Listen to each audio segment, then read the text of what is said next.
Hello, everybody. Welcome back into Tiger Talks Wrestling. Tony here, joined by...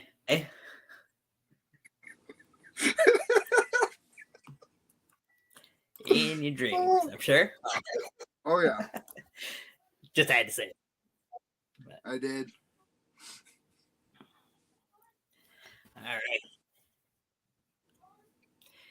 So, we're here today. Main thing, give our WrestleMania Night 2 predictions for tonight's show, WrestleMania Sunday. But first, we got to do a little recap here. Because what a hell of a Saturday we had yesterday. Starting off with the NXT Stand and Deliver in the pre-show.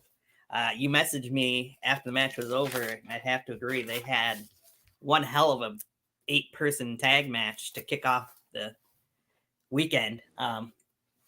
Much better than I ever thought it would have been. And I mean, just the emotions they drew from the crowd. You have Duke Hudson, who it looks like is turning on Shakes University, which we all predicted would happen. Only have the line in the sand drawn and him behind Schism rip off the Schism shirt and actually prove his true allegiance to Chase University and help him pick up the win. It was an incredible 8-person tag match to kick off the weekend. Oh, for sure. I mean, they couldn't have picked a better match for the pre-show. Really started the night off right. And I guess I should say the morning, day, whatever you want to call it, because you know. I mean, they were calling it night. Booker was the whole time. So yeah, I mean, it started the whole weekend off. Let's go with that. Yeah, and it was a great match to do it on. It was. And then you go from there into the actual show, and it kicks off with the 6-woman ladder match for the NXT Women's Championship. I felt like all 6 of these women had great spotlight throughout the match, but some of it was a little predictable. I mean, I even mentioned it during our pre-show. Gigi was going to be at a point where she was going to look like she was going to win that title.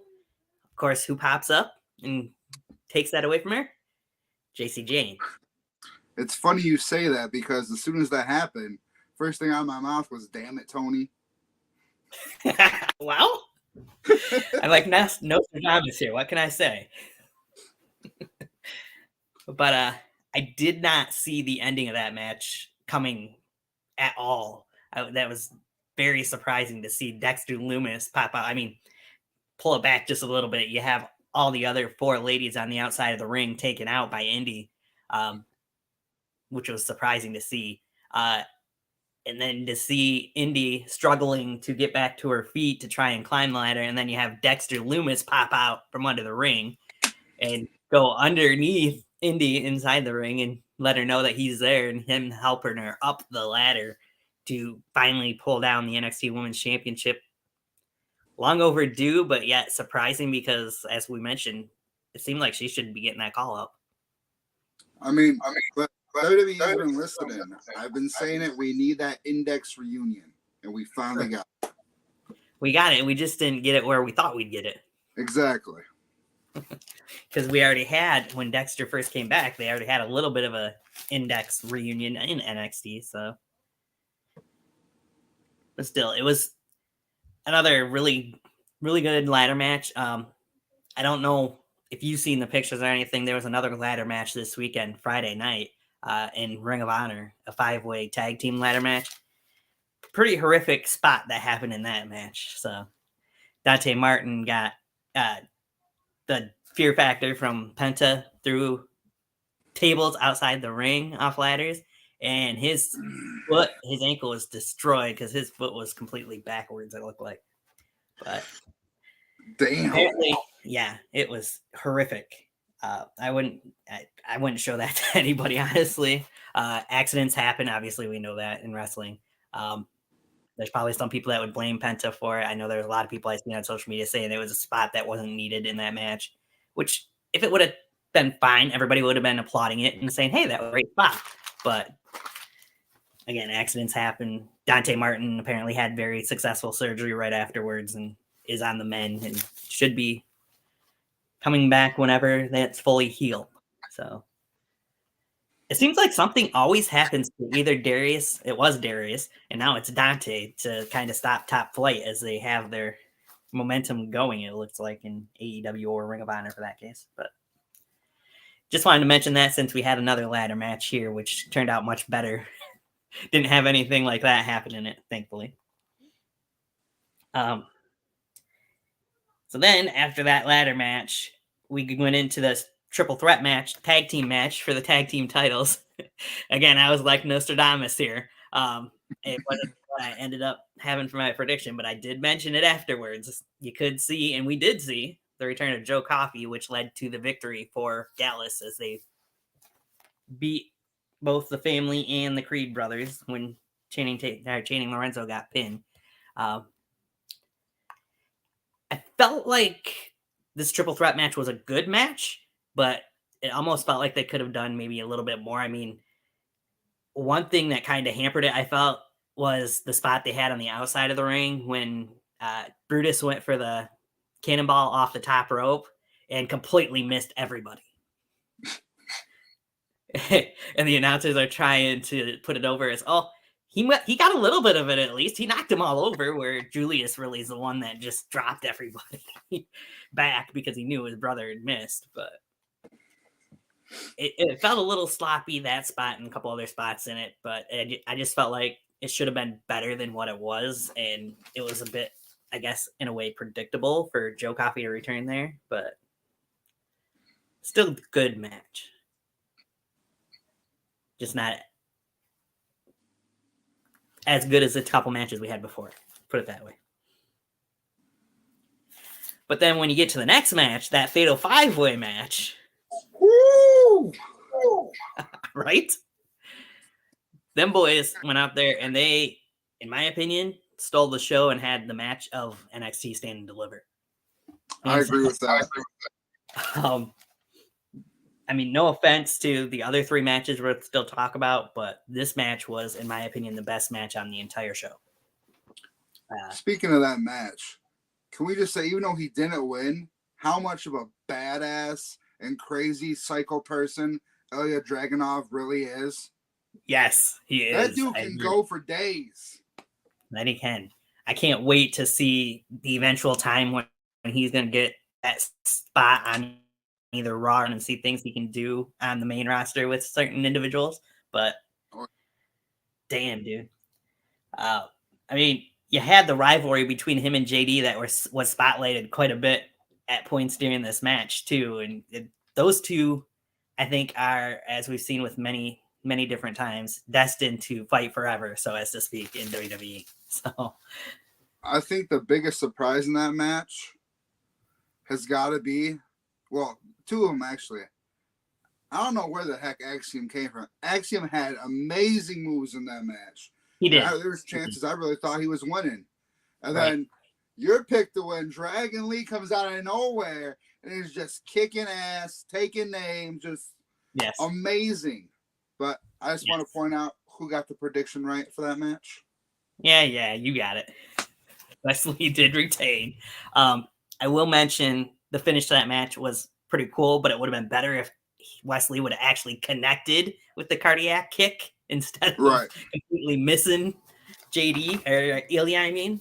But it was cool still to see Ilya hitting Torpedo Moscow on Dragon Lee, and then was supposed to get the kick from Wesley for the win there at the end. But a little nitpicky, but how can you not be when it's something that obvious, really, you know? But still, it didn't take away from as great of a match as it was for the North American title. And then we go to the next match. Yes, the unsanctioned match. And we had differing opinions on that match. Waller and Gargano went to war. You see them using tables, chairs, kendo sticks. You see Candice get involved using kendo sticks. That was the best part. Yes, that was the best part, I would agree. Much deserved that Grayson got those kendo shots from Candice. Unfortunately, he would stop her after it had broken. but her telling him he's stupid just before he gets whacked in the back by Johnny with the kendo stick, that was great, I thought. But you felt like, give your opinion on the match. I felt like after a certain point, it just seemed like it was getting stretched out, almost to like make up for the moving the other match to the pre-show that had like filled time or something is what it felt like. Like it was past what they wanted to do. Whereas I felt like we've seen Johnny in these type of matches before, and the things that him and Tommaso have done in this type of match, I felt like there was more he could have done here with Grayson. I don't know what all exactly more could have been done, but I just felt like the finish of it was kind of flat, is how I felt. But we can't talk about this match without talking about the best line on commentary. Look at Grayson while he's back. It looks like a pound of hamburger meat. Yeah, that is true. Booker mentioned that a couple different times during the match. I mean, you see the pictures afterwards. He's not wrong. No, he's not. But, and you got the full way reunion minus Theory at the end. Yes, I was going to just get into that. Johnny Gargano gets the win with the Gargano escape, making him tap out. But the chair shot just before that, having the chair around his neck and then whacking that chair, man, that looked terrible. I mean, not terrible, but I enjoyed that part. Yes, I enjoyed it too. I just kind of wish he would have kept the one chair around his neck when he put in the Gargano escape. That would have been even better for a finish there, I felt like. But the damage was done. Grayson had no choice but to tap out when he got locked in the Gargano escape for the second time after that. But yeah, so then it was nice to see Dexter and Indy come out and have the reunion and the fanfare for all four members of The Way. He said minus Austin Theory. Indy's still got to come up to Raw at some point and be reunited with those guys, I feel like. It makes too much sense not to have it happen. I mean, obviously not right now since she's a women's champion now, but still. After the title reign, it's got to happen. Then you move on to the match that I felt like was the I don't want to say worst match, but it wasn't all that much. The women's tag team title match. It was the worst match. Yeah. On this card. Yes. I hate to say that, but like I mentioned before, Kiana James and Fallon Henley, we knew pretty much we're going to be transitional champions here. We predicted that's what happened. Alba Fire and Isla Dawn, the new champions. I'm happy for them to be the champions, but this match just was way underwhelming, and they could have done so much more than what they had here. But you still see this strife between putting in Briggs and Jensen there, and Kiana wanting her purse handed to her, and Brooks being told not to give it to her by Briggs and by Fallon Henley. And it's like, really, why are we still playing this out, honestly? I mean, it needs to come to an end. So it'll end on Tuesday. Let's hope so.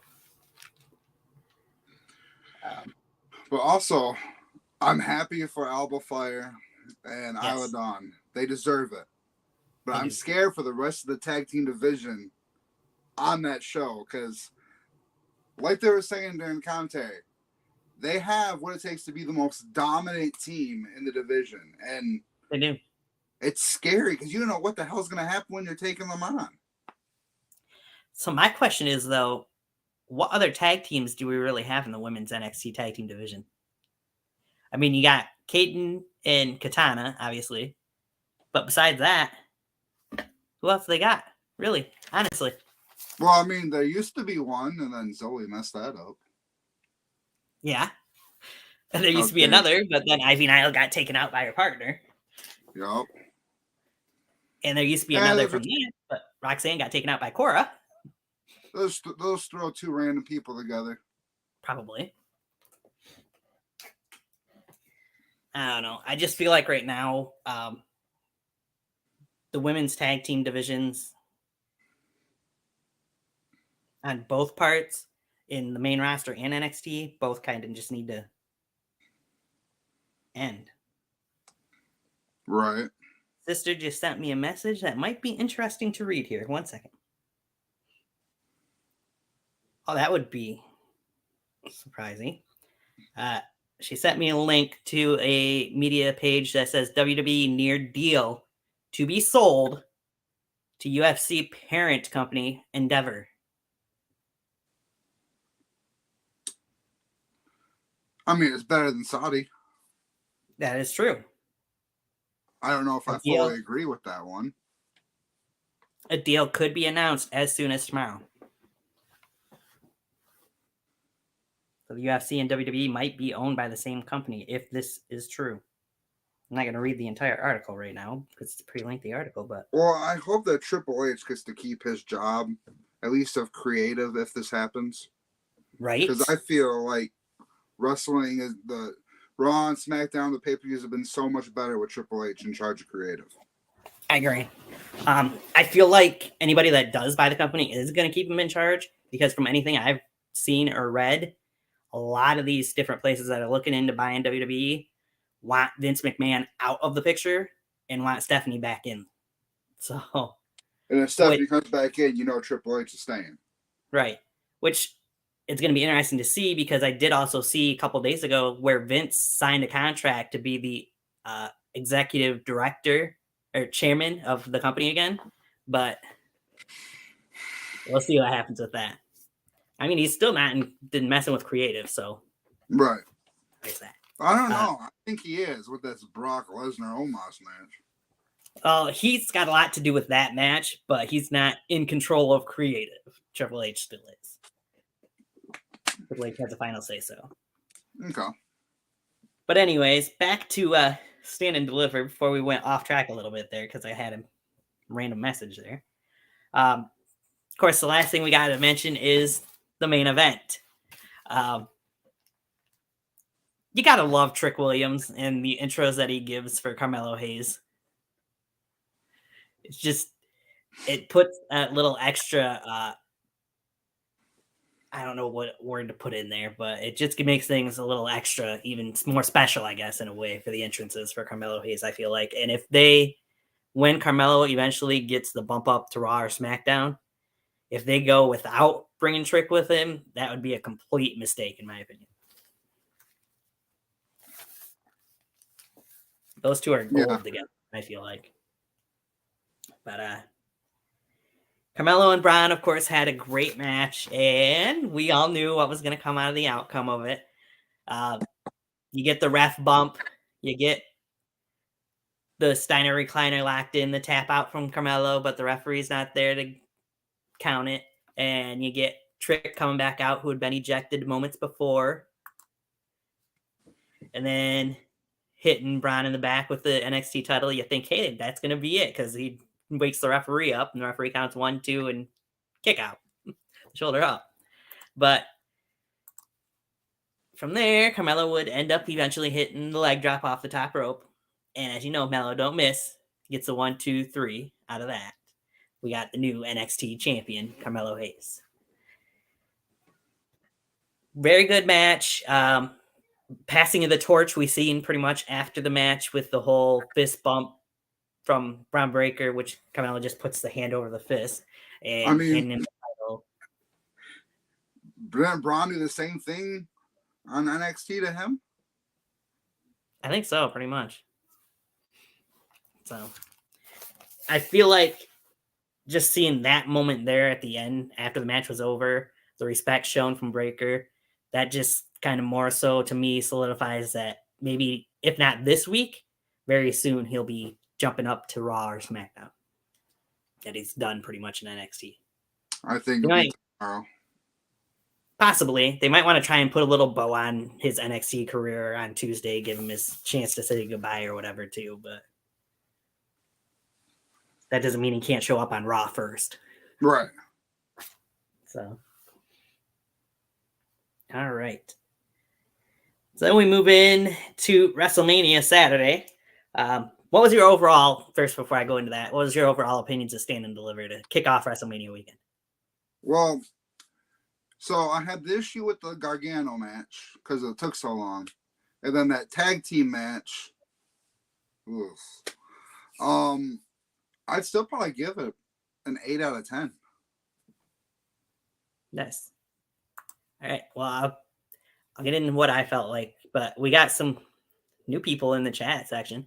Alex Story World says night 2 prediction: Roman wins, having The Rock return. Bianca loses by turning heel. Bianca lose by turning heel. Sheamus wins. Edge wins. Rousey and Shayna wins. The White Rabbit debut against Lashley 100. Then we go Jamie. In my opinion, the 4 tag team Mania showcase stole Saturday night, specifically the most underutilized man in WWE, Ricochet. We'll get into that a little bit. So I felt like that was a great match.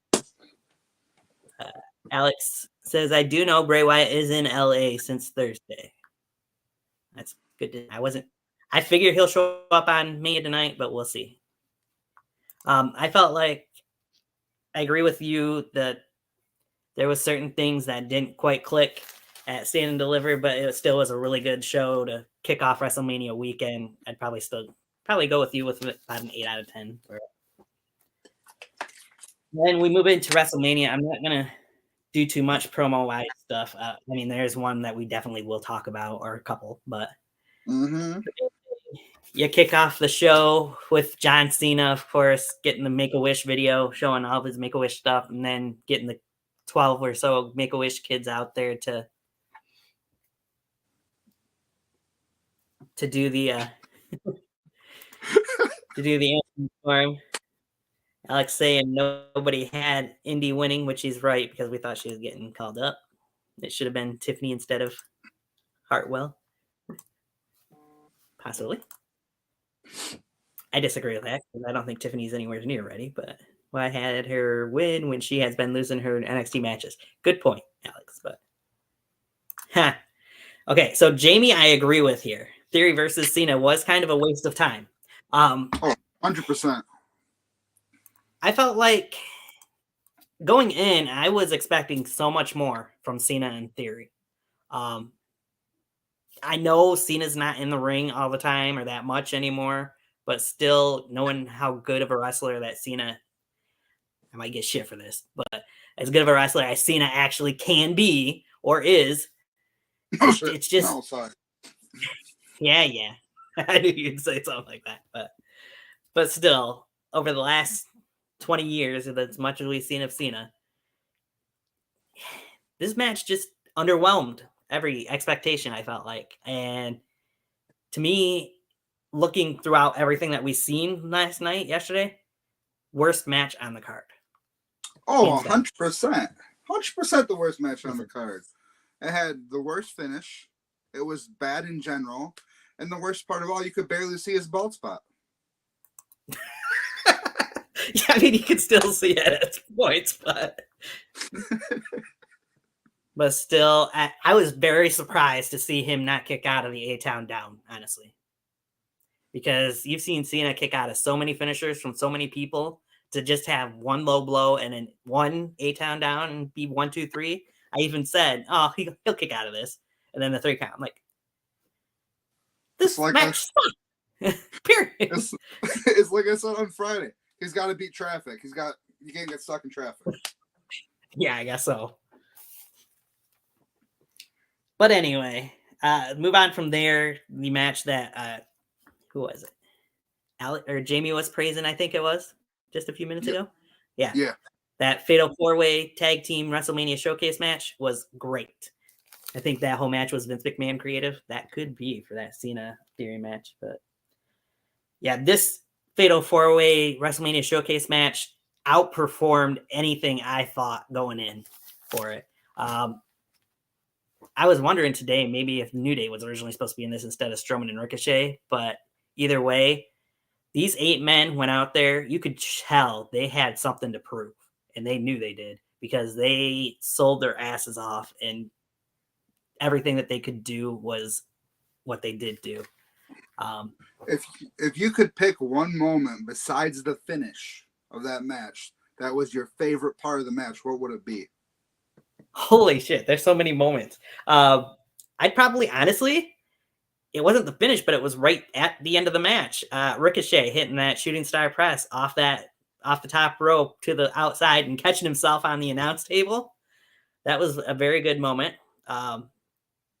Strowman hitting the Strowman Express on just about everybody, but no, the best moment.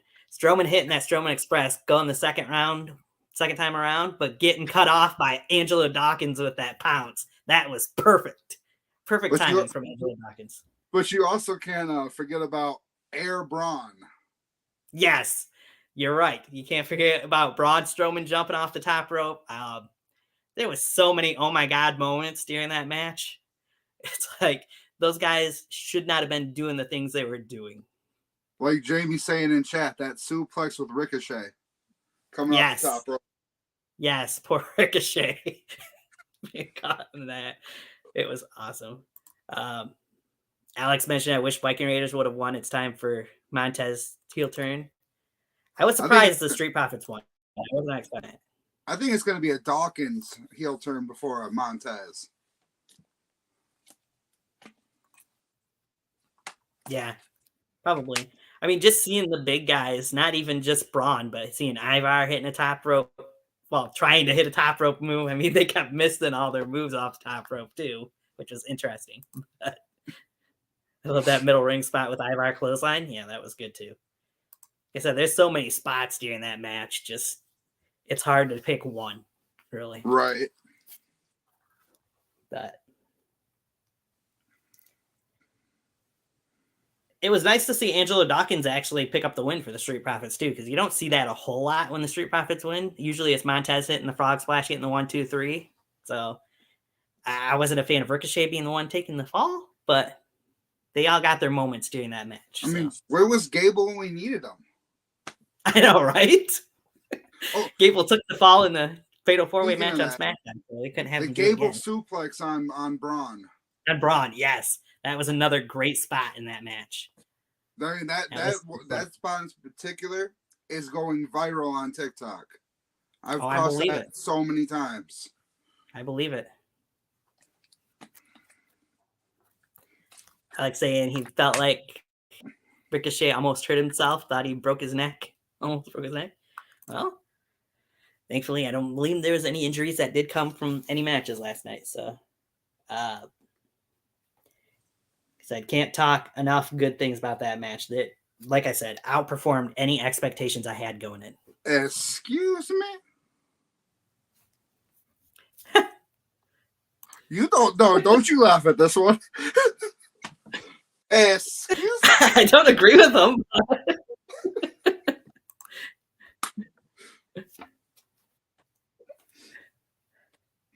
I don't agree with Alex, but hey, I had to show it. I had to laugh at it. You know, this last comment that Alex put in there, I mean, she has a point, but I feel like if this draft actually happens and she gets put in some new scenery, she's going to go back to where she was on that when she had the title or going up towards that title run. We'll see. They haven't confirmed the draft yet, but last I knew, there's supposed to be one coming at some point. Hey, Buster Boy, good to see you in the chat. All right. The next match, talk about, of course, the birthday boy, Logan Paul, versus Seth freaking Rollins. We're not talking about that, but that's okay. Whoa! I know. So we're not going to talk about that. It could be worse. She could have said, your good friend, Jade Cargill. Oh, God. That would have been worse. You're right. Nobody should do that. Logan is instant heat. I agree with that, Jamie. He is pretty much instant heat right now. Which is... I see where he was coming from with this promo from Raw last week, too, because Logan is an incredible athlete, and he proves that every single time he steps in between those ropes. He proves that he absolutely loves this sport and is a student of the game, so as to speak. But the crowd just, for some reason, no matter what, every time Logan's in a match, just shit on Logan Paul for whatever reason. which could be just because it's his YouTube. Wow. You just had to mention her, didn't you? Yep. No, let's mention that. It should end with Liv Morgan winning with the Oblivion, by the way.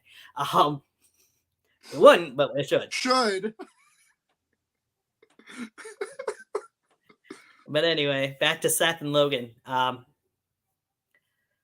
was very impressed by Logan Paul yet again. I say that every time we see Logan Paul in a match.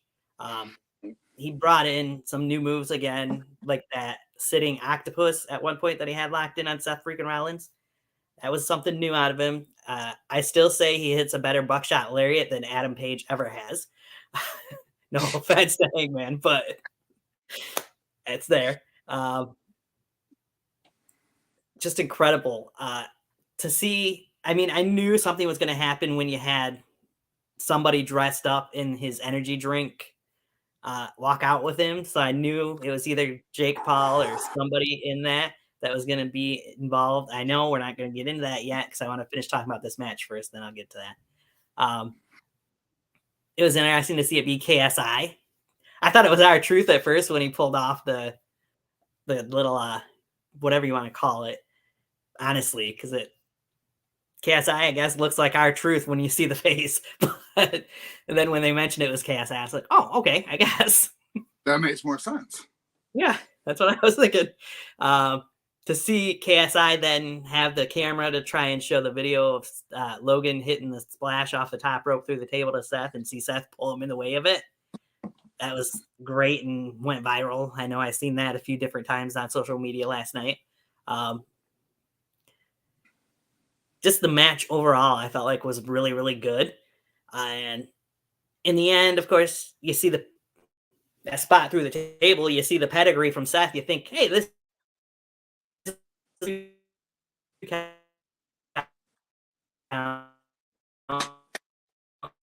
and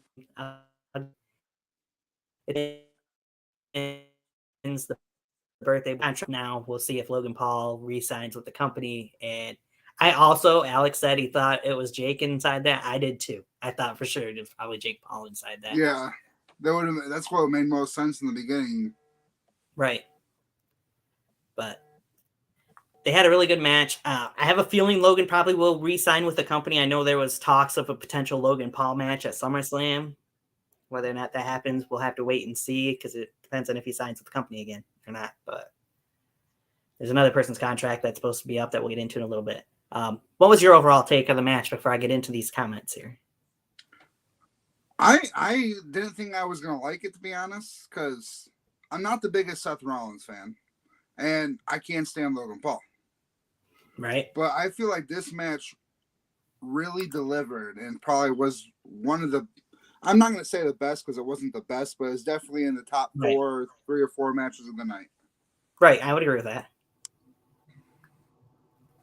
That's for sure. Okay, I'll get into the comments here. Alex mentioned, and if Liv Morgan was a free agent, think Impact Wrestling would work perfectly for her.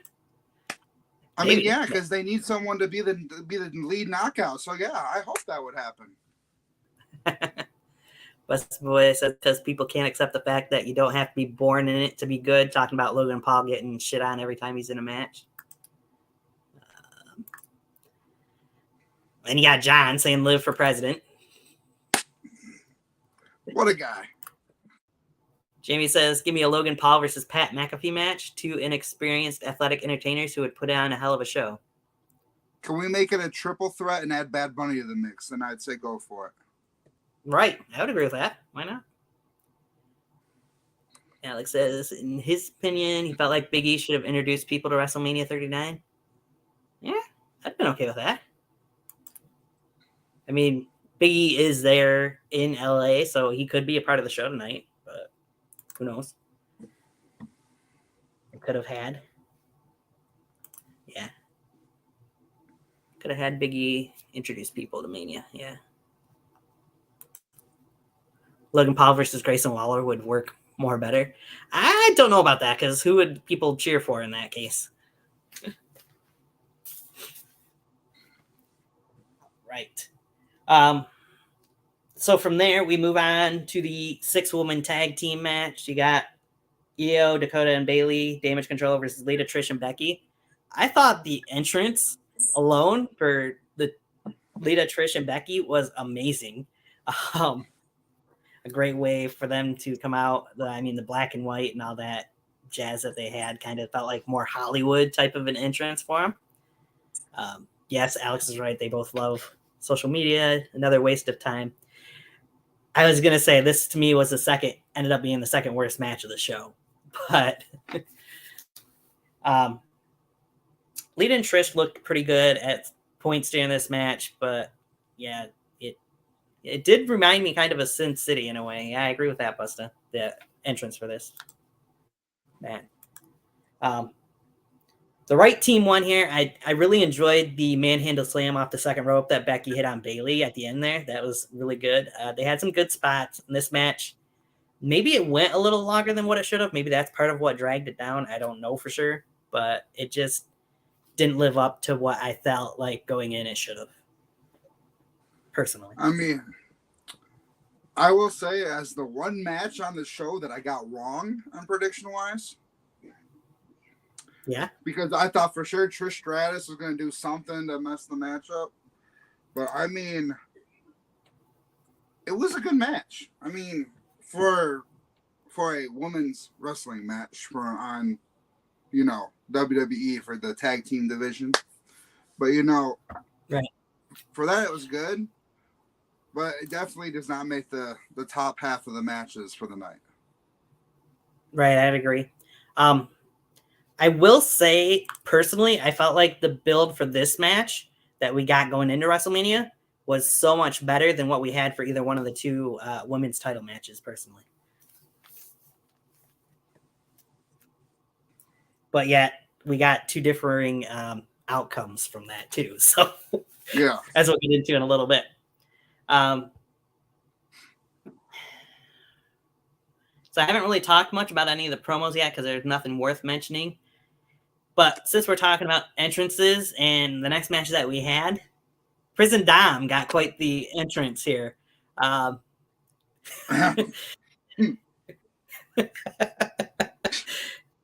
You're laughing about it, so you must have some opinions on it. What do you got, Johnny? I think in general, it was a good entrance. But for the person it was for, it just made his whole character worse and more stupid. I'd agree for the most part. I mean, we call him not condom because apparently someone should have used the condom and he wouldn't be here. Yeah.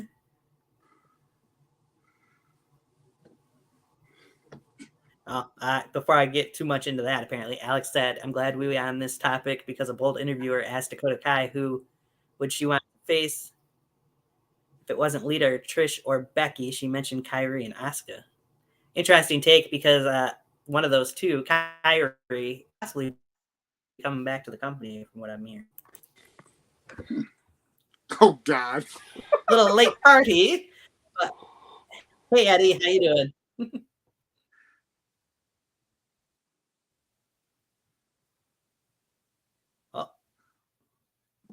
He can't hear yet. That's okay, though.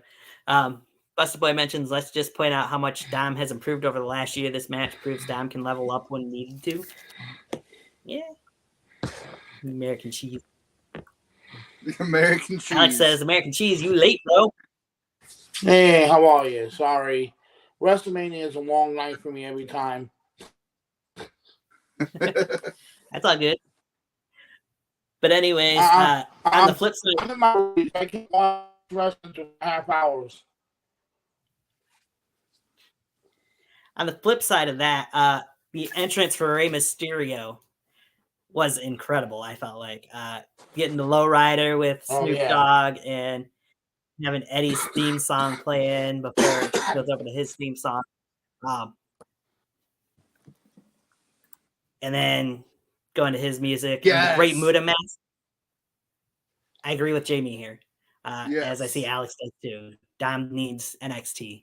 He should go down to NXT. But And that's not going to happen because Triple H is very fond of Dominic and thinks that he's going to do big things. So feels like. Well, yeah, he's doing Rhea right now. Right. Justice, I have a lot to say about Mania, but I'm going to make my own video about it after night 1 and 2 are both in the books. You know, Alex, I can't tell you where Blair Davenport is because I don't know what's going on with her. I know they had her on TV a couple times, but I haven't seen why they have. It could be visa issues. I know a lot of the NXT UK people had visa issues, was why they haven't been on TV quite a bit until recently again. So it could be that she'll be back soon since all the others are starting to finally file back in, but we'll see. Oh, there's something we forgot about on Stand and Deliver. What's that? The amazing Nikita Lyons promo. They did have a pretty impressive Nikita Lyons video there. I was very happy about it.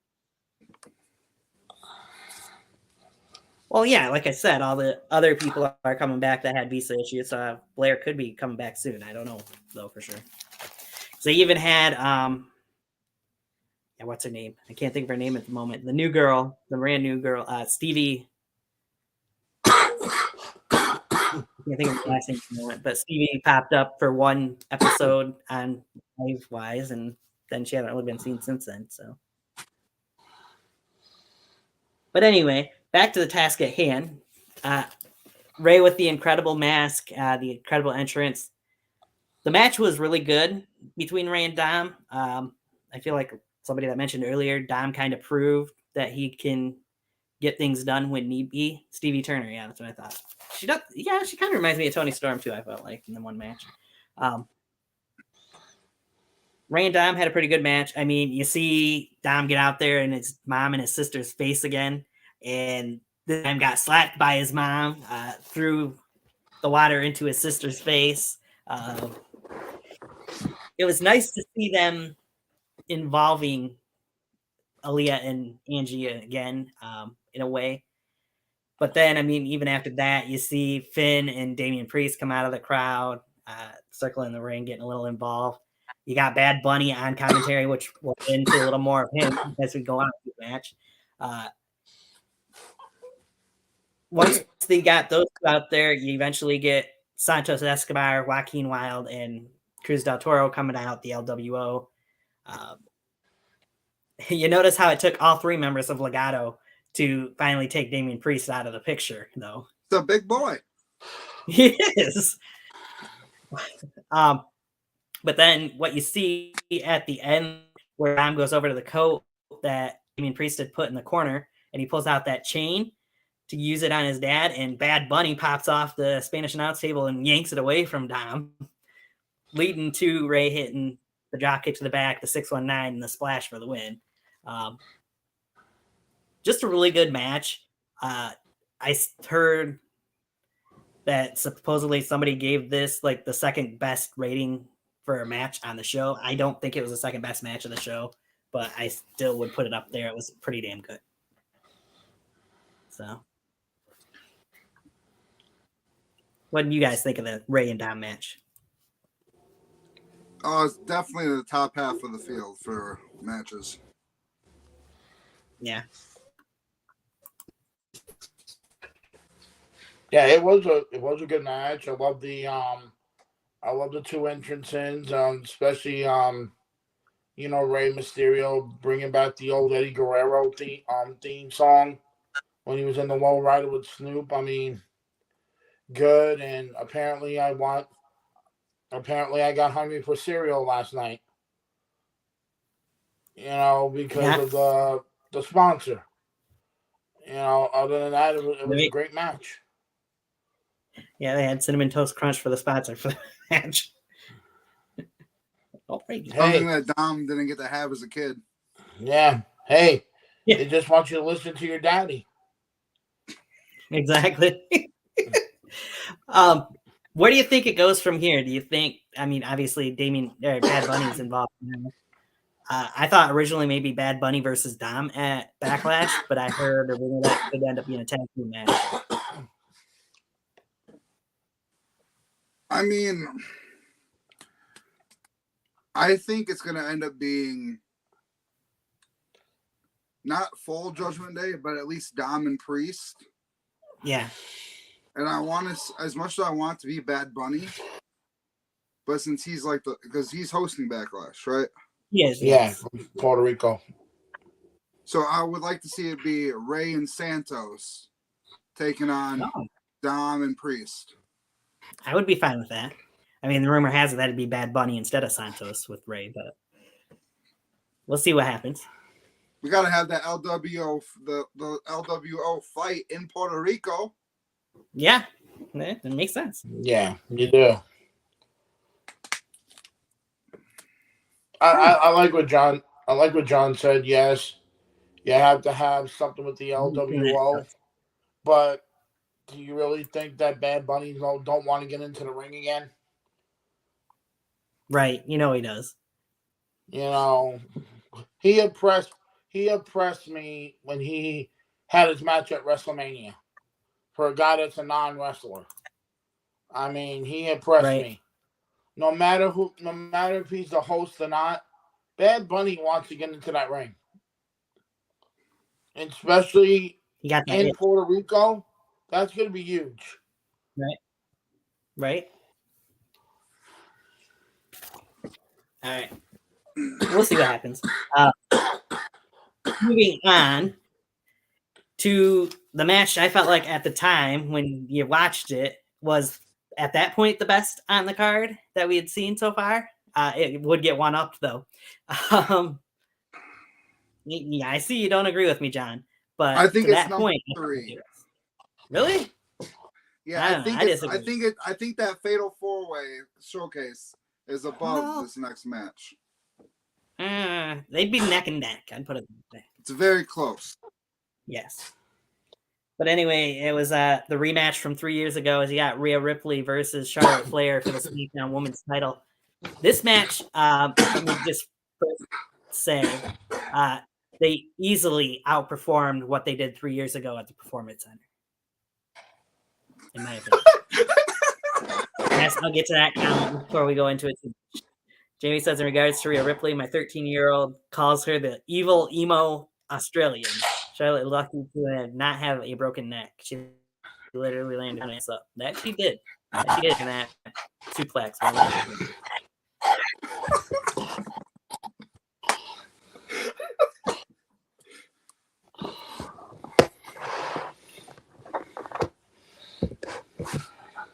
Just about featuring a Twitter outfit and almost boots.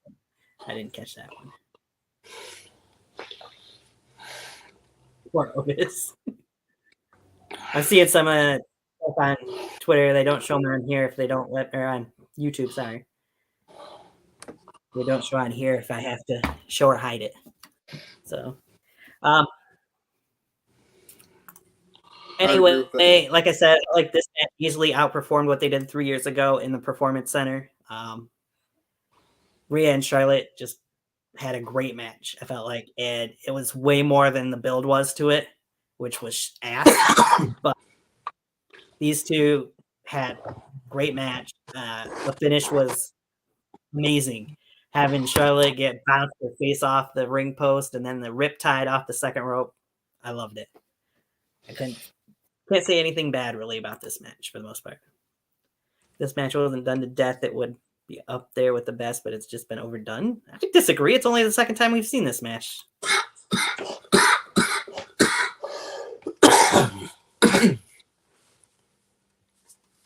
I mean, Charlotte's jacket looked like she couldn't breathe in it. Yeah. That robe she wear, I was like, man, that puff jacket robe that she wear was a little odd. I mean, after that suplex, when Charlotte hit her face, man, she's gonna need a new nose job. She might. I mean, it was a little bloody afterwards, so. But I do agree with Jamie's comment here. I think that is her plan. You gonna leave to start a family? Maybe. Yeah. We'll see. I know she had quite the smile on her face after the match was done and over with. She knew they had a really good match, and from what she had posted, I think it was on Twitter or somewhere, she knows that the division's in good hands with Rhea going forward. So Yeah. Like you guys were saying, nobody expected that match to be that good because it wasn't built proper. But man, Rena and Charlotte stepped up. Charlotte is going to have a new nose job by the end of the year because, man, Rena, man, when they showed a close-up of Charlotte's nose, oh, my God. I was like, oh, my God, Gonzo. You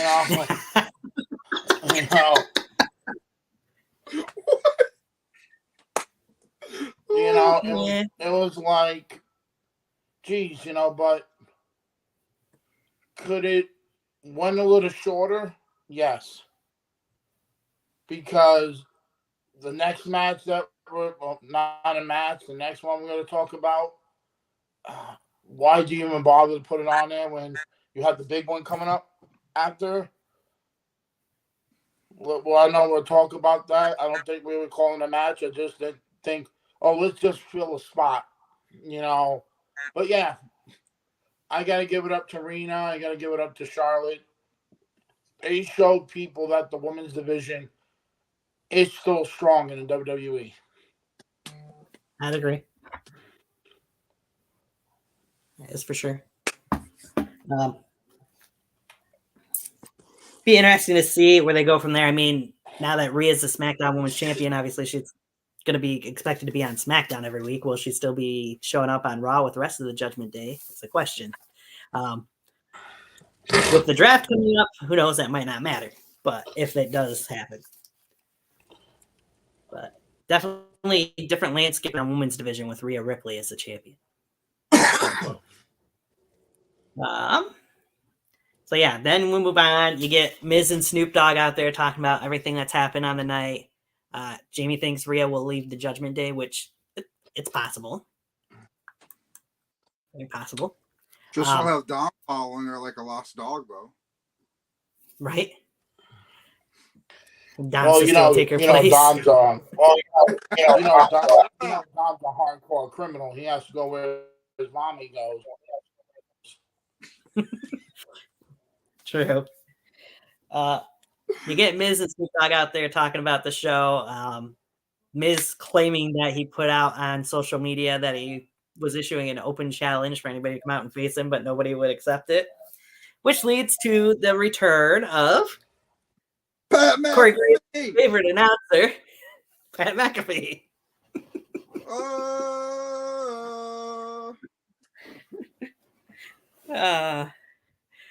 Just the reactions you get from Corey Graves anytime Pat's been on the screen at the Royal Rumble, and last night it's been amazing, might I add.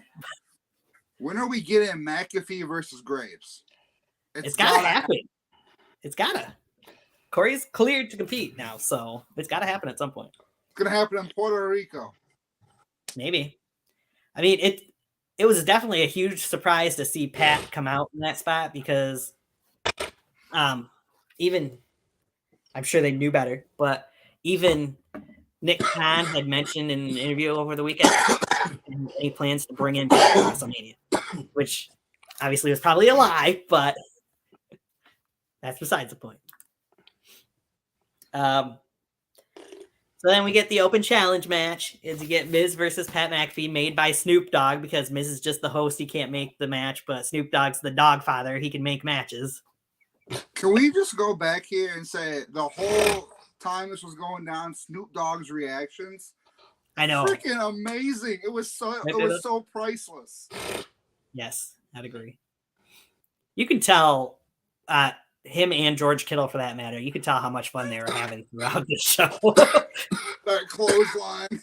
Oh, yeah. Clothesline he delivered to Miz. Did you hear Miz's response later? I don't know that I did. What was it? So his response later is when he does fantasy football, he will not be selecting George Kittle as his tight end. There's so many better options. Gronk's not even playing anymore. I'll still choose Gronk over Kittle. Like, really? Just because he laid you out? Yeah, that sounds like Miz. Him and his tiny balls. Yep. Pat got the whole 80,497 fans chanting tiny balls at Miz. You can't make a match. There's 80,700 and 497. 97. People here, I'm sure somebody can make that match. Right.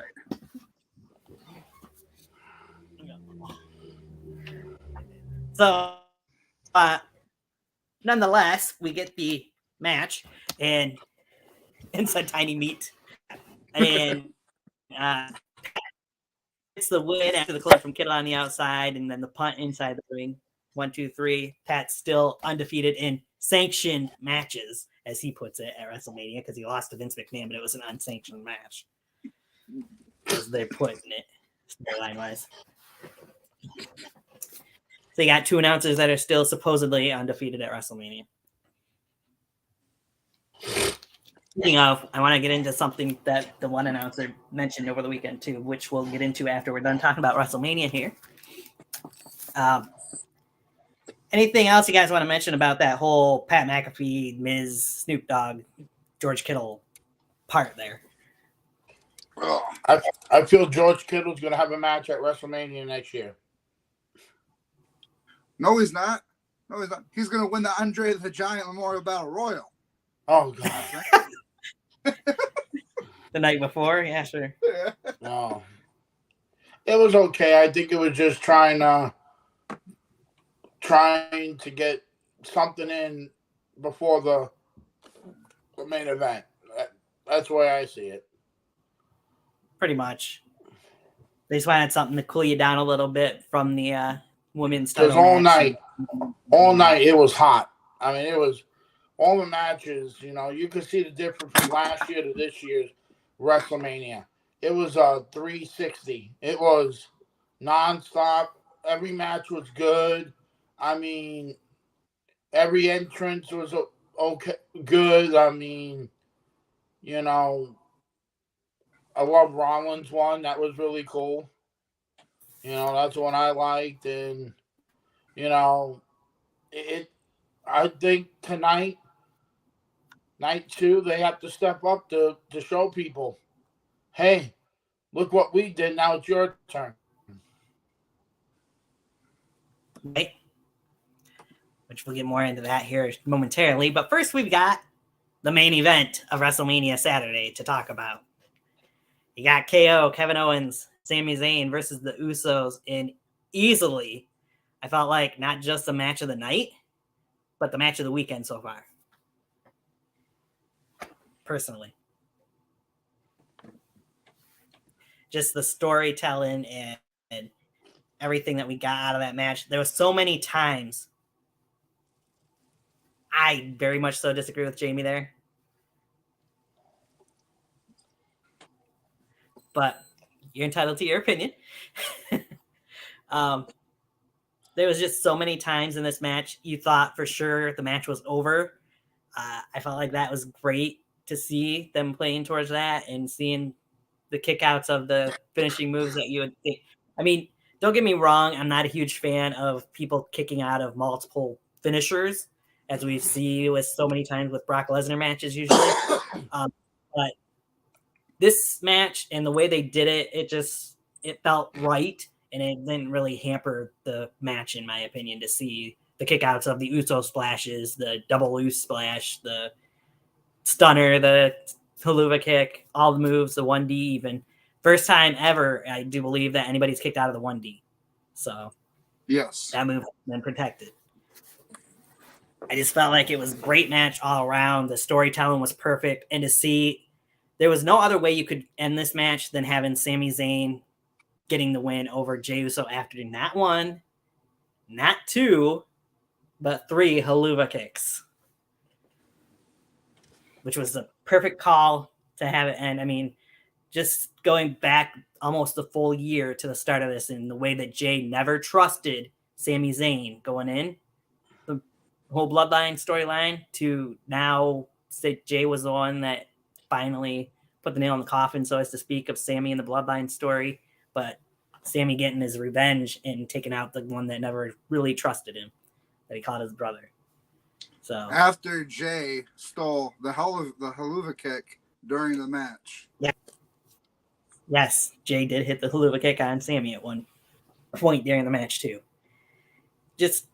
I sent it to you in a message afterwards. A lot of people give them 5-star ratings. I would call this easily a 10-star match. Yeah, definitely. For sure. Definitely. And one thing I'm going to say. You're entitled to your opinion.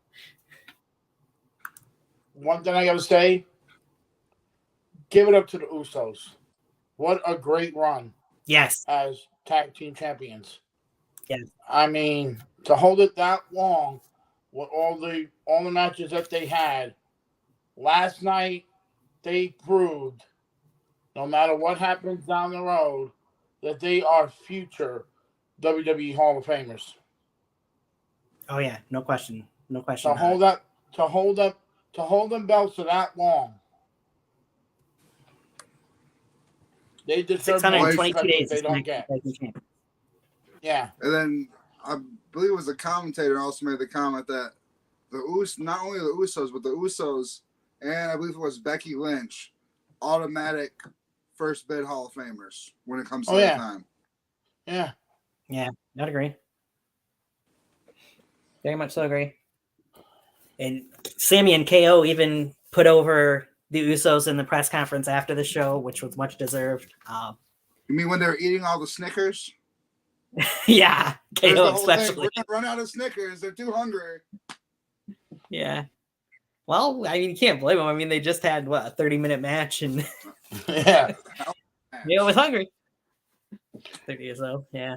Hey, they needed to eat because Chad Gable calls his mommy and cries.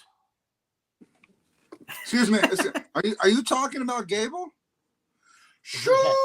That commercial with him and Otis for Snickers. That was funny as hell. Mom, they're picking on me. It was pretty funny. That was pretty funny. Well, overall, what was your guys' take on WrestleMania Saturday? 9.5. 10 out of 10.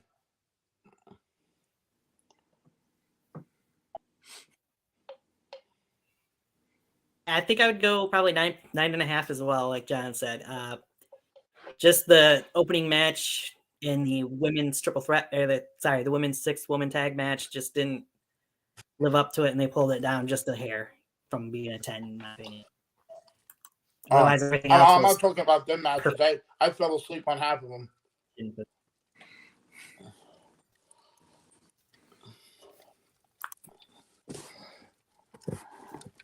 Yeah.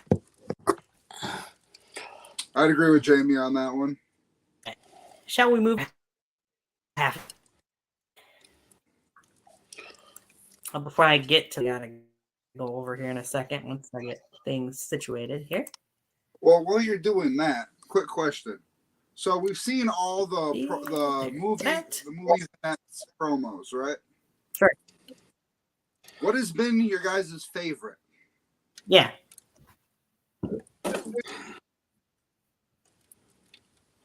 Man, they're all pretty good, I felt like, but my favorite was still Seth and Becky's. Same. Oh yeah. Yeah, that one was cool.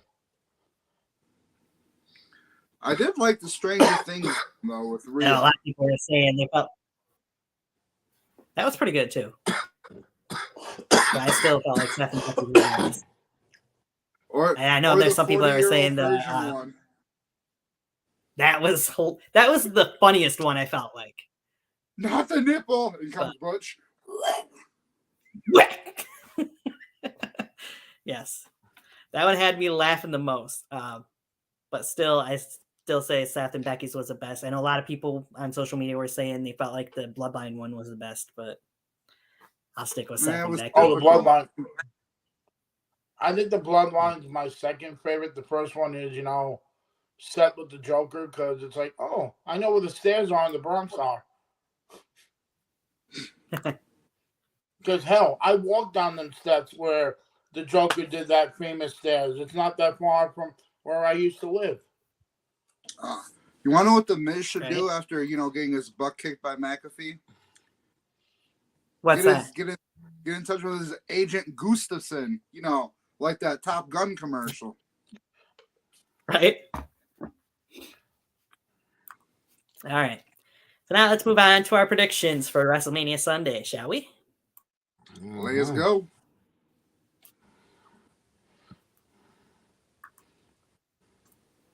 Yes, we're getting this one out of the way first. Woo! Damn right we are.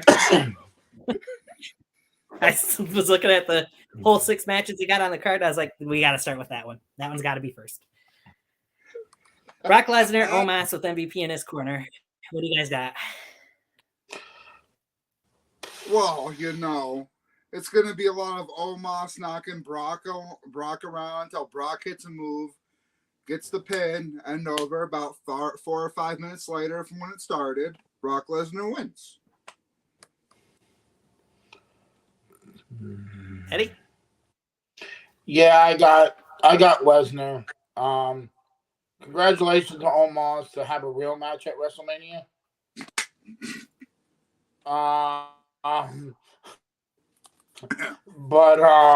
Yeah. I got Brock. So, like Jamie mentioned, I put it up there. Another why horrible. This will be the first match tonight. I'm hoping this goes on first. And it'll, like yesterday, it'll probably be the worst match of the whole show. But which I was not expecting to say for Cena in theory. But this is all just going to lead to Brock eventually. Probably. It's all going to lead to Brock eventually getting at least a suplex, if not a couple suplexes in, and an F5, 1, 2, 3. Brock Lesnar wins. Jamie says thinks Omos wins clean. Well, when you have possibly, MVP I mean, Brock could put Omos over since clean. supposedly. True. Possibly, since Brock is supposedly leaving, more than likely very soon. But I just feel like the way they built to this match, Brock's getting that F5, getting the 1, 2, 3, because Omos has overpowered Brock all the way to it. And I hate that they keep saying that Brock's never faced anybody like Omos. Big Show's an inch taller and weighs more than Omos ever has. And Brock Lesnar's F5 that boy. There's no way Brock can't F5 Omos. So I don't think there's anyone else. That's just me being nitpicky, maybe. But did Brock ever face the Great Khali? I don't think so, but Khali's like they're saying an inch shorter than Omos too.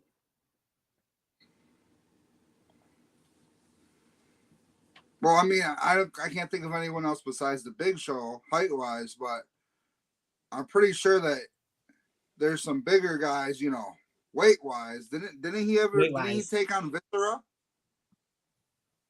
He probably did. And I know he's F5 Mark Henry too, and Mark's I think more weight-wise. Well, Mark might have been less than weight-wise than Omos, but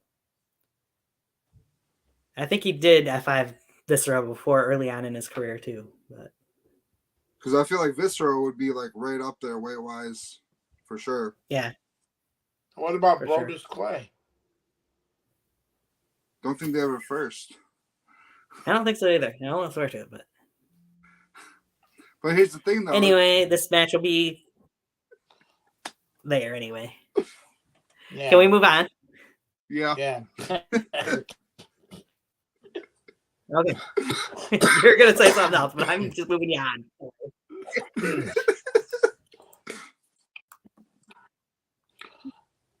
I don't want to spend any more time talking about that match, honestly. Now, whereas the men's tag team showcase exceeded our expectations, I don't personally see the women's doing the same, honestly. When you look at these teams, I mean, Natalya and Shotzi's just a thrown Chelsea and Sonya are thrown together. There at times is your favorite, John, Liv, and Raquel, and we of course know the pin round. Ronda and Shayna are winning this fatal 4-way match, nonetheless. That's my opinion, anyway. Well, let's just get my guess out the way here. We all know who I'm saying. My wife, Liv Morgan. And Raquel, even though we don't need her, but those two are going to dominate. Go with Liv and Raquel. I love you, Johnny, but no, I'm going with the badasses of Ronda and Shayna. I didn't know Billy Gunn was in this match. Yeah, I wish it was. At least you can have a lot of scissoring. Oh, jeez. Scissoring and sockets. Yeah, I have a feeling Jamie's probably right. This is going to be the match with a bunch of botches in it. But, I mean, I'm glad that we're getting 4 matches with women involved on the 2 nights of WrestleMania. But I personally would have rather seen them have the women's battle royal over this nonsensical 4-way tag team match, personally. Wasn't Naomi the last winner of that Rumble? I like that they give the woman the spotlight, but I feel like this match is just a throwaway match for the most part. Yeah. Yeah, And then we got the 2 What's that? Wasn't Naomi the last one to win the women's Andre Battle Royal? No, she wasn't the last one to win the women's battle royal. Carmella was. Naomi was the first one. Okay, so Naomi was the last one. Gotcha. Naomi won the first one, Carmella won the second one. Yeah, I forgot who the last one was. That's funny because Carmella's from your neck of the woods. Moving on to... I know. But when WWE takes something away, you're like, wait a minute, what happened to it again? Speaking of, before we move on, Carmella was originally supposed to be in that women's tag team match. I'm kind of wondering what exactly happened to her because apparently she got an injury or something, but she is there in LA. So, match of who has had the most 5-6 surgery. Anywho, love it. Maybe we'll find out eventually what happened with Carmella. That's a good question. More importantly, though, why the 4 matches matter. I don't know if Carmella's pregnant or not. That's kind of what I was wondering since she had just all of a sudden been pulled out of matches. But Johnny, you got a version of the Intercontinental Championship there, I see. Oh, yes, of course. That's right here. That's not the version I would get if I was to buy an Intercontinental title, by the way.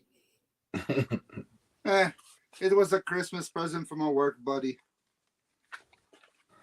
Oh, there you go. I guess you can't complain about that then. Oh, yeah.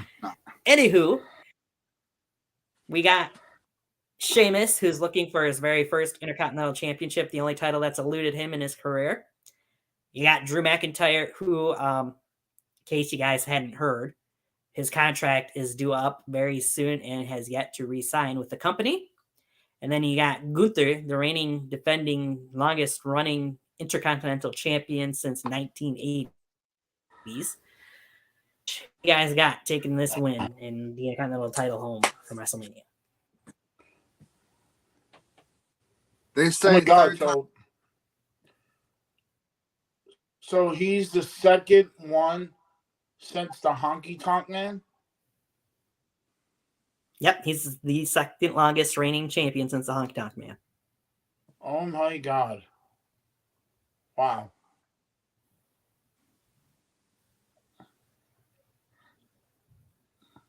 So, third time's the charm. Sheamus finally gets the title at Mania by pinning Drew McIntyre. That way you can take the title off Gunther without pinning him.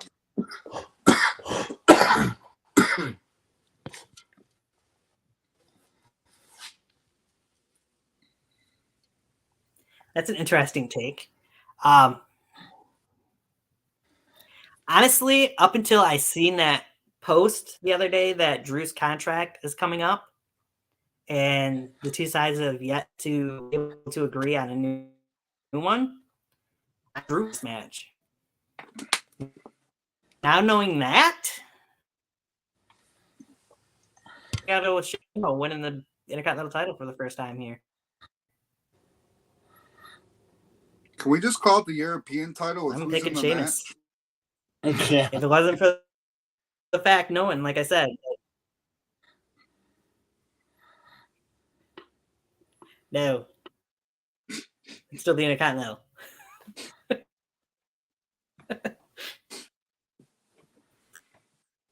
Got more prestige. Freeze frame. Anyway, who you got, Eddie? Well, I feel, first of all, that this is going to be the banger of the night, because this match is they're going to go all out, both of these guys. Yeah, I got Sheamus winning the Intercontinental title for the first time in his career, which is baffling. But, yeah, I got Sheamus winning.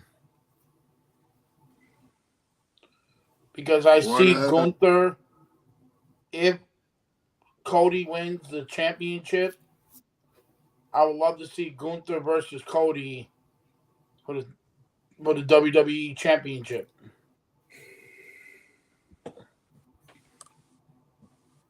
Yeah. Big D-Lo, good to see you in the chat. Yeah, it'll definitely be interesting to see even D-Lo in there saying Sheamus wins here. Jamie said that thinks Gunther's going to win. Again, I originally had Drew winning. I still kind of want to go with Drew, but knowing his contract's up soon, and I don't see him putting the title on him when they don't for sure know that he's sticking around. So I'm going to go with Sheamus too. I just don't see Gunther retaining because I feel like the title reign's been great, but now's the perfect time for it to end. I mean, in a match like this, why not give it to Sheamus or Drew instead of having Gunther retain again? Yeah.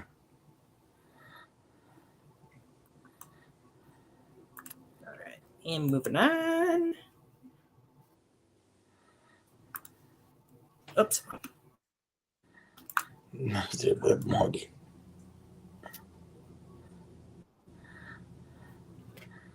Speaking of rumors, there's some rumors for this match going around, which we'll get into. You got the Demon going on with the Rated R Superstar Edge. He won't just be the Rated R Superstar, though, inside this Hell in a Cell match, as it's rumored he'll be coming out as the Brood member of Edge, and not alone either for his entrance. There's rumors that Gangrel is in LA and will be part of the entrance here, but there's also rumors floating around that Tony Khan may have come to an agreement to allow Christian to be a part of the entrance for this match as well. Oh, wow. Whether or not that's true, I don't know. But we could get a whole Brood reunion here tonight at WrestleMania, leading into the Hell in a Cell match.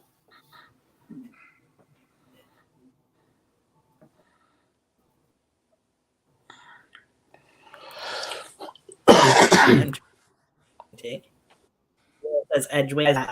Jamie says, like I said to John, Edge, Cage, Brian Cage, or Christian shows up. This would be the friend I was talking about earlier. That's what you were telling me about before we started. Yeah. Yeah, I figured that much.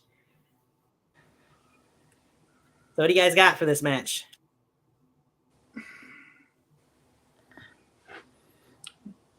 I'll go first. I got Edge, because this thing needs to end so quick. I mean, this thing been going on so long. I mean, they got to move on to do something with them. I mean, if the Judgment Day is going over to SmackDown, to fight with the LWO. Yeah, Edge has to win. With the LWO? No. Judgment Day versus Imperium. Well, it's going to be the LWO first. They're already in a storyline Dominic-wise with the LWO. True. I still rather see the Imperium. That'd be better. Imperium would have. Yeah.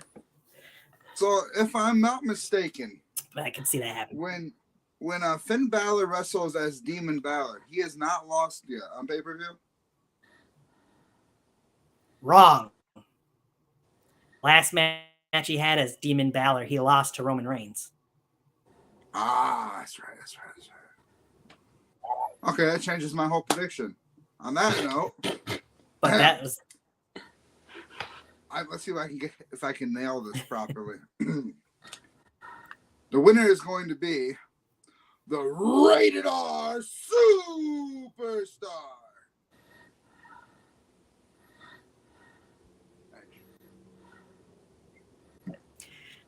You tried doing Tony Chimmel's whole. I did. I know. I didn't do it was very decent. Well. Jamie says, yeah, it's all right. Jamie says, I think Edge wins, but whichever cage shows up, they turn on Edge since his last match will be potentially this year, and that will be his new rival. If it's Christian, he's just there for the entrance pretty much. He might get involved in the match, but he's not sticking around with WWE past that. Just a one-night only thing. Maybe put that out there. Gangrel turns. Hey, you never know. Enjoys the Judgment Day.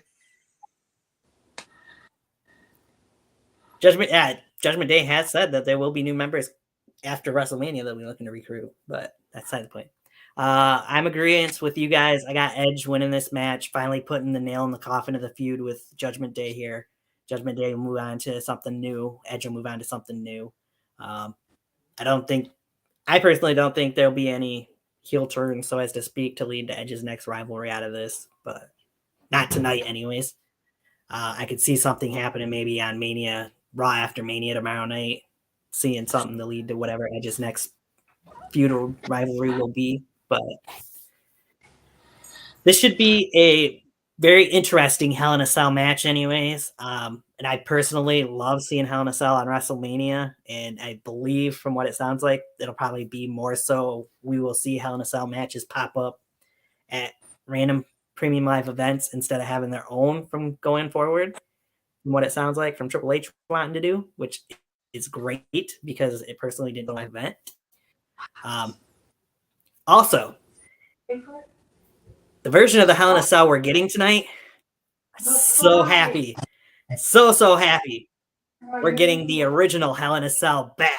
The silver structure. We're getting rid of the red Hell in a Cell. Fine. Is this the second Hell in a Cell match at WrestleMania? Third. I know the one Boss Man and Taker had the first.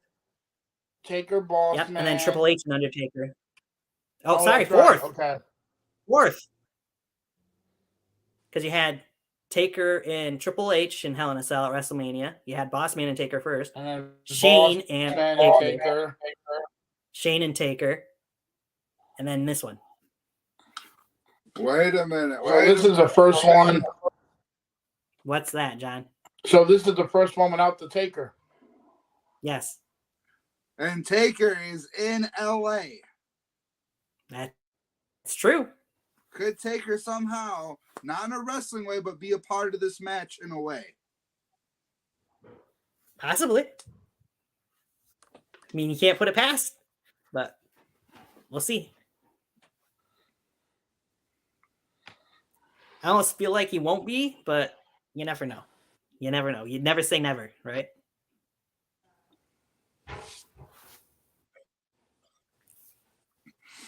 I almost forgot about the whole Taker and Shane match. That's why I was like 3 at first. But yeah, this will be the fourth Hell in a Cell match in WrestleMania history. Wow. And as you mentioned, the first one without the Undertaker as part of it. Get back.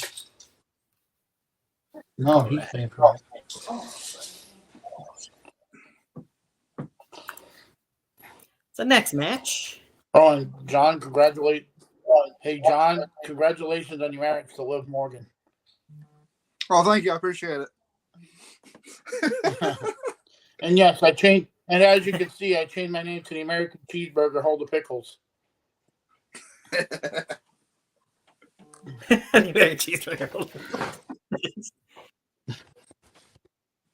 going to be a swerve tonight, but where and with who? Yeah, there could be.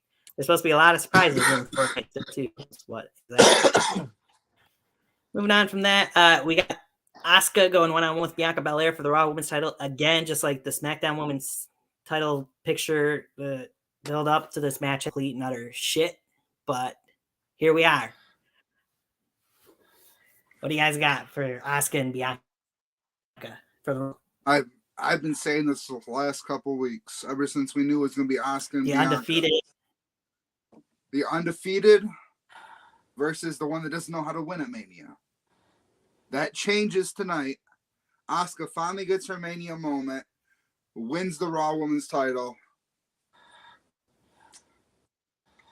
And as Jamie is saying, this match will probably be the one that steals the show.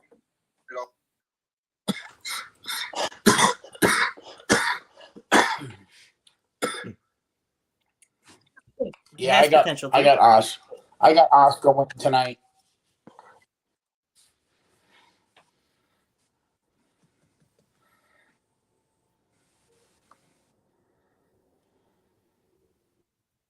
Yeah.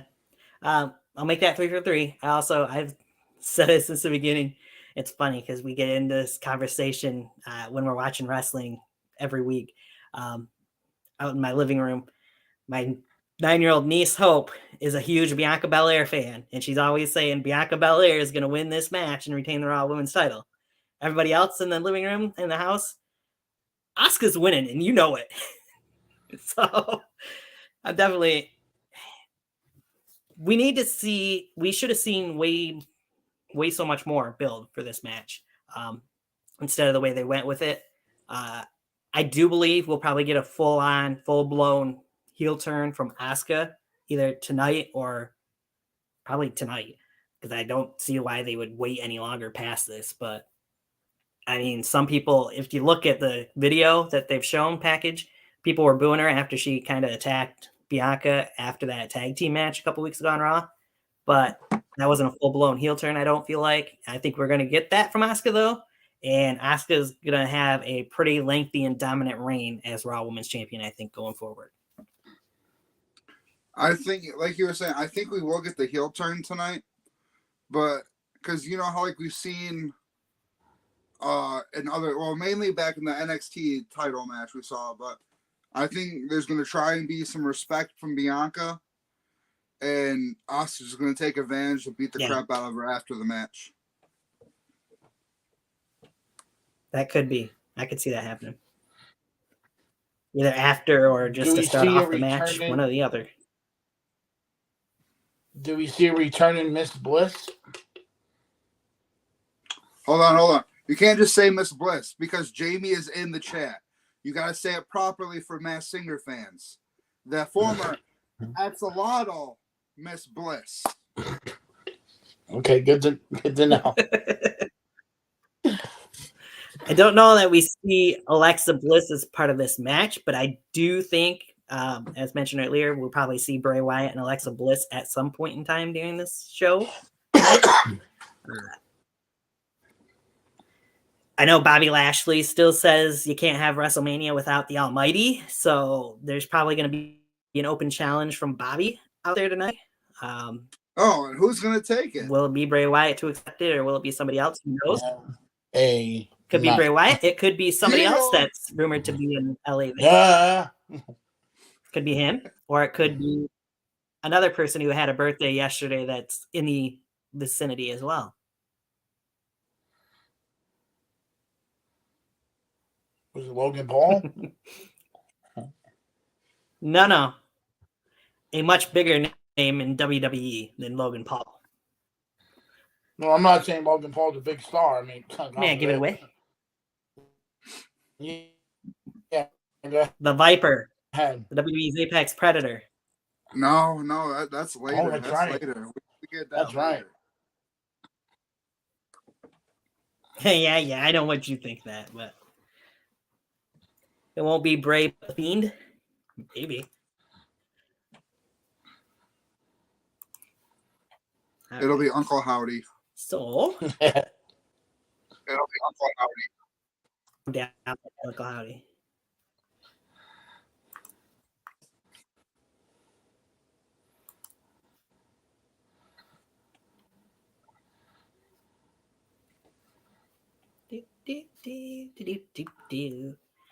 So we'll see what surprises we got in the store, but we do know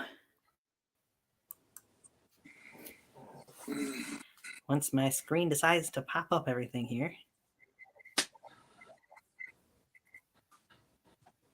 They're still showing. There we go.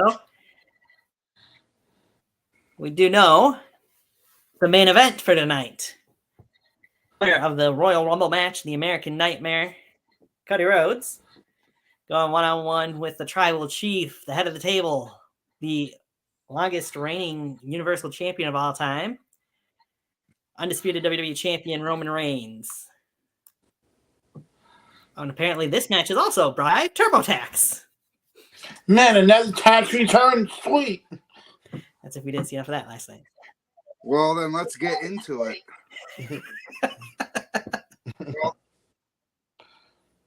Shall we? Shall we? Yes. All right. So, there's multiple scenarios that are going to happen here. All of them have Cody Rhodes winning. I don't need no help from the backstage crew. Thank you. Anyways, so Cody's going to win. Cody's going to win. Sammy and Kevin are going to come down. They're going to be celebrating. And then the music hits. And the Viper returns.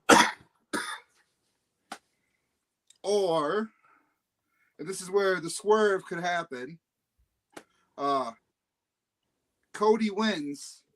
And then it's revealed that the contract is really only for one of the titles. And then that's when you hear The Rock's music come out. And The Rock comes down.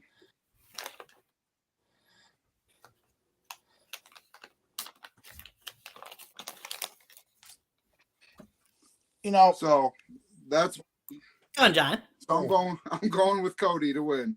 We're gonna be singing it all together. Adrenaline in my soul, something, Cody. Cody Rhodes. You know, John had a point about that because Whoa!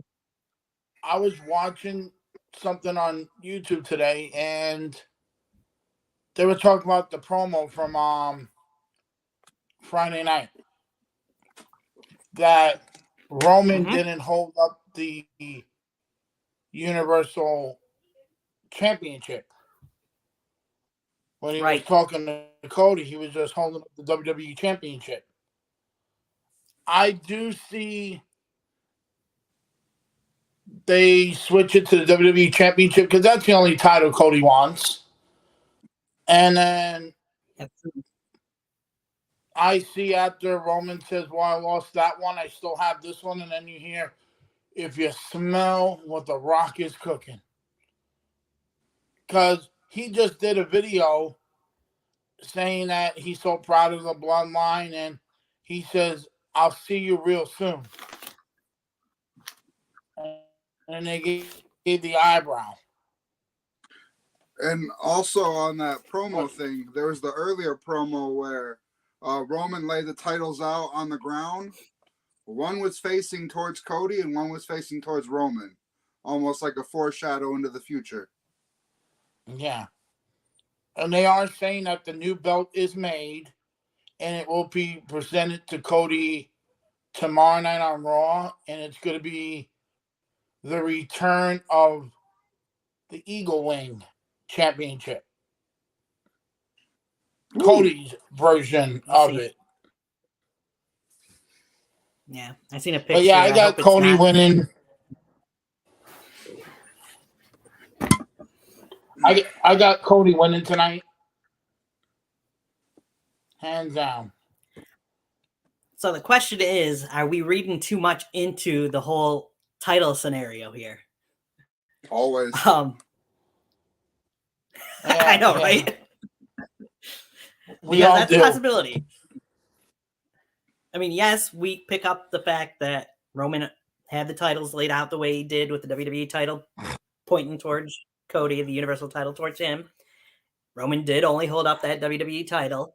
Cody's story has always been that the WWE Championship was the one title his dad never held.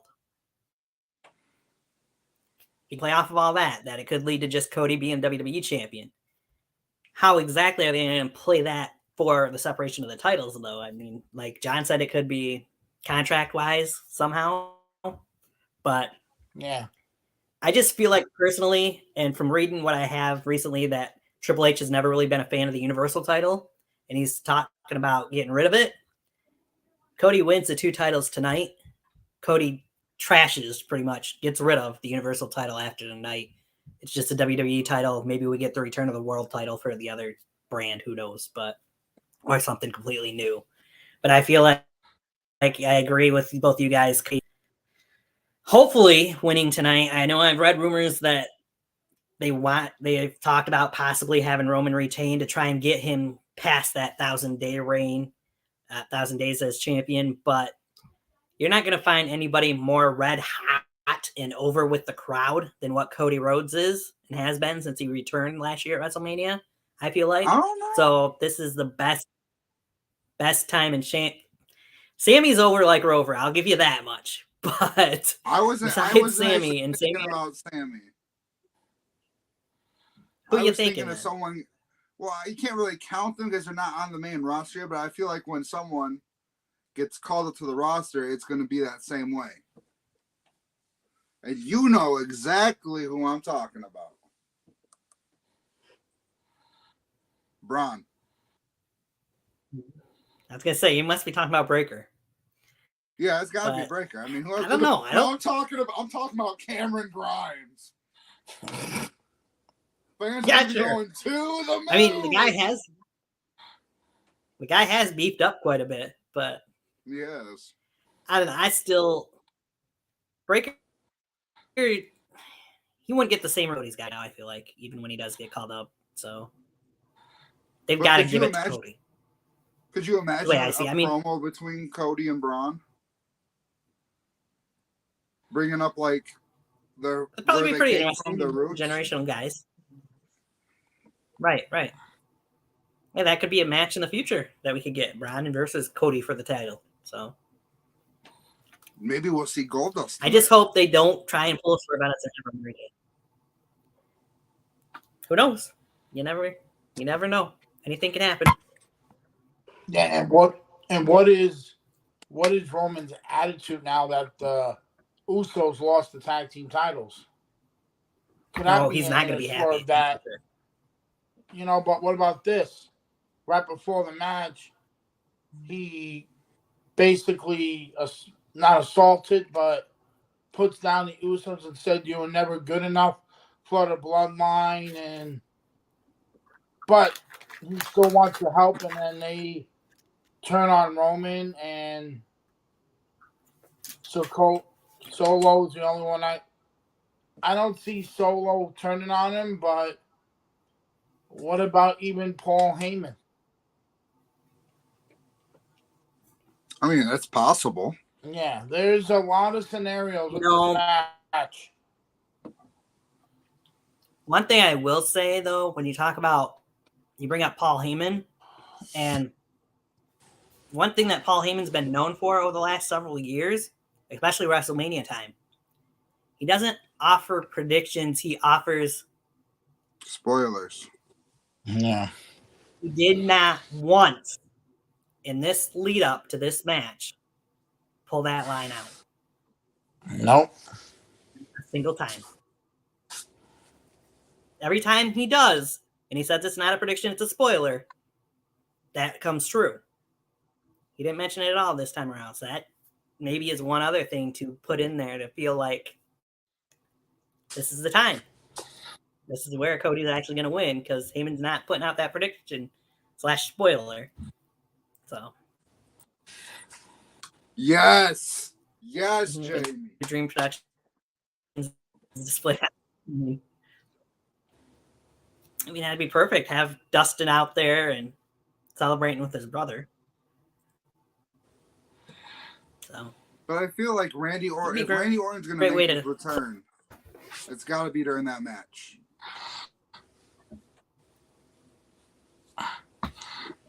I could see it potentially. Randy comes out there to aid Cody and take out the Solo problem, because I'm sure Solo Sikoa is going to be probably out there in Roman's corner. We didn't see. Oh, for sure. I mean, would be great to see helping Cody, but then what you see from there, maybe not tonight, maybe tomorrow night, is you see Randy Orton hit on Cody leading into the next rivalry for Cody. Oh, yeah. Because there's been talk of turning Randy Orton heel. Then also, and I feel like they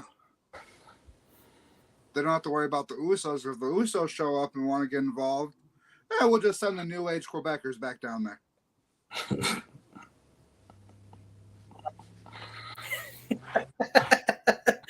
Yeah, Kevin and Sammy will be out there to help out. Help their cousin when their cousin to try and help them at all. Could you imagine if they actually make Cody, Sammy, and Kevin a faction?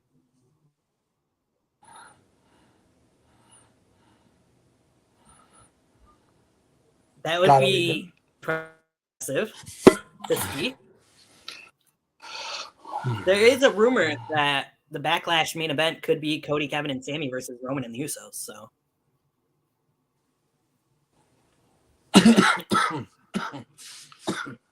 never know. Jamie says Solo is Sammy. Is Samoa Joe 2.0, same exact body, towel, attitude, music. I actually thought Solo was the reincarnation of Umaga. Yeah.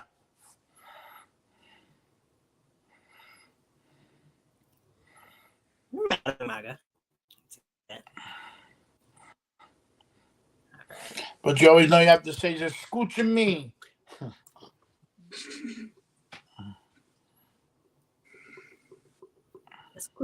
Escúchame. All right. So any last predictions or thoughts of the weekend as we get ready to close out this show? And I know the pre-show's on already, but I'll get into watching the last hour of that probably here. Yeah. I will say over an hour. Go ahead. I will say that for all the people online saying, 100% Jay White is going to be here at Mania tonight. If Jay White debuts, I feel it's more likely going to happen tomorrow on Raw. Yeah, I agree with that. There's going to be surprises, like we mentioned, but I feel like tonight at WrestleMania, they don't have an open. Bobby Lashley kind of has an open challenge out there, but I feel like if anybody takes that up, it'll be a returning superstar or Bray Wyatt himself, finally cleared, good to go. I just feel like they're going to want to save some for Raw after Mania, because we all know that's usually a big show. They want to put on as much as they can to kind of keep the fans involved in WWE product going forward past WrestleMania and that too. Because that's when I could see a possible, if it happens, I don't know how far along from recovery he is, but that's where I could see a Big E. It would be on a Raw, not at Mania. Actually, I think wrestling wise. Right. I was going to say, I don't think Big E will wrestle tonight. We might see him on the screen at some point. I mean, they did have the up, down, down cast backstage during one point last night. I could see him potentially being a part of that if they do that again before a match. But he might miss it, though. He might still be trying to figure out which Snicker bar he wants. True. Crazy, but true. No, It should be a fun show with some surprises. Go ahead, Eddie. I can't wait for the special. One thing I can't wait for the special entrance of whoever gets that nod. I know Cody's gonna have one to honor his father. Will we hear the American Dreams theme song? Leading into his theme song. That'd be pretty cool. Will he wear polka dots? I could see Cody potentially having polka dots of some sort, a polka dot at least, if nothing else, on its gear. But yeah, I could see instead of his colorful jacket that he has, the polka dot jacket from the Dream. Yeah. Oh, that'd be a nice touch. He could always have Brandy come out like Sapphire. Good. Kind of surprised we've never really seen Brandy in the build-up to this match, honestly. But did you also notice that at the Hall of Fame, who was sitting right next to Triple H? Cody. Yeah. And where was Finn for the Hall of Fame? Probably getting ready for the Hell on a Cell match with Edge. T2. Okay, because everyone else was Did anybody see a video going around? It was from the Hall of Fame. It was a picture with the Great Muta, Triple H, and a mustache Vince McMahon with his hair dyed black. Yeah. Why did he look like Shep Boyardee?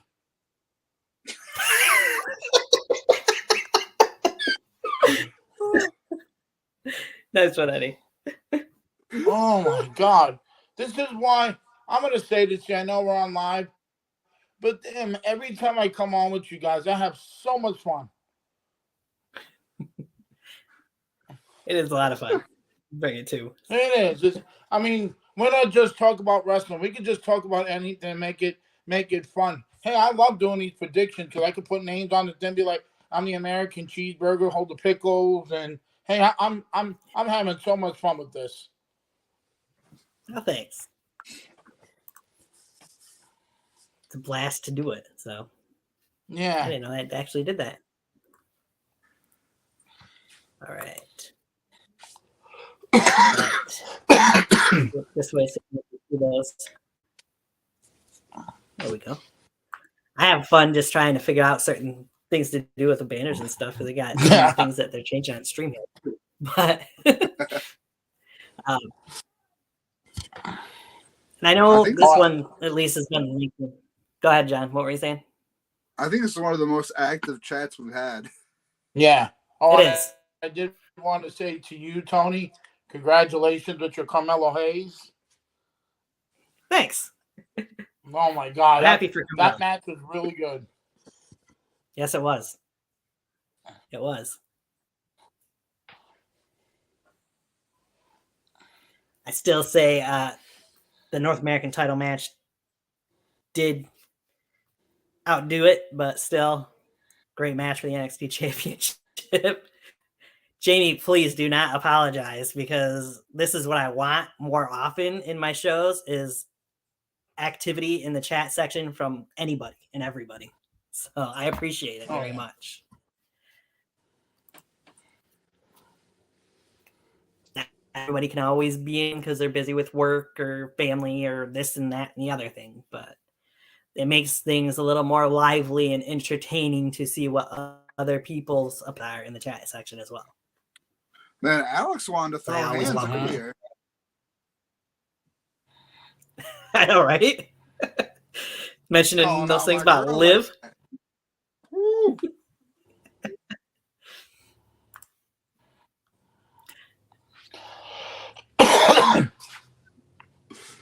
So, any last things you guys want to mention before we close this out? Then,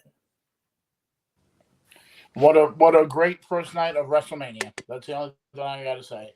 Hopefully tonight, they put boot to asses. Right?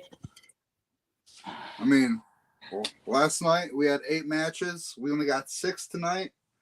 There's got to be they said there's going to be lots of surprises. I'm looking for at least one more match with that open challenge. So I'm thinking it's going to be one hell of a night, and it's going to be great to finally see the story finish.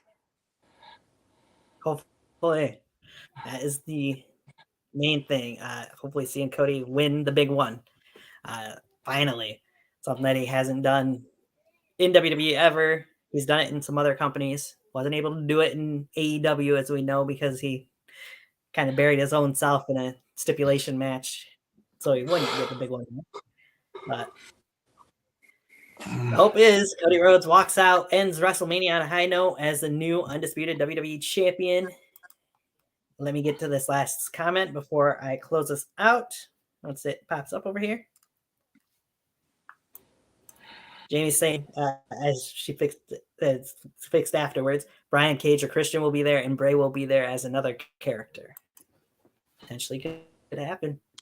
So I do want to say before I close out, thank you to Jamie, Alex. Go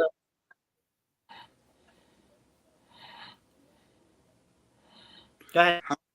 How many characters do you, if the whole Bray thing happens, how many characters are we going to get? Are we just going to get Bray's character, Uncle Howdy, and Alexa? Or are we going to get possibly more?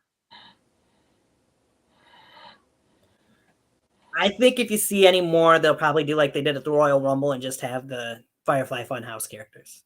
But who knows? Hard to tell. Let's say thanks to Jamie, Alex, Buster Boy.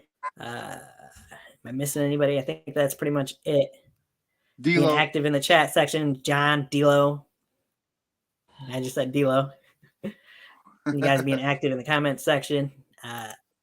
Jamie mentioning, yes, Bray has the Wyatt 6 trademarked. We'll see if that pops up. Who knows? Been fun.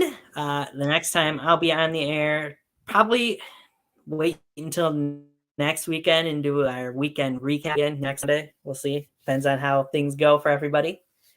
Our week recap. Should be a hell of a WrestleMania tonight. Raw after Mania is always a fun time. So look forward to seeing everything that comes about from both shows and the rest of wrestling this week. For that, thank you, John. Thank you, Eddie, for joining in. No problem. You guys enjoy WrestleMania night 2. We will see you guys next time.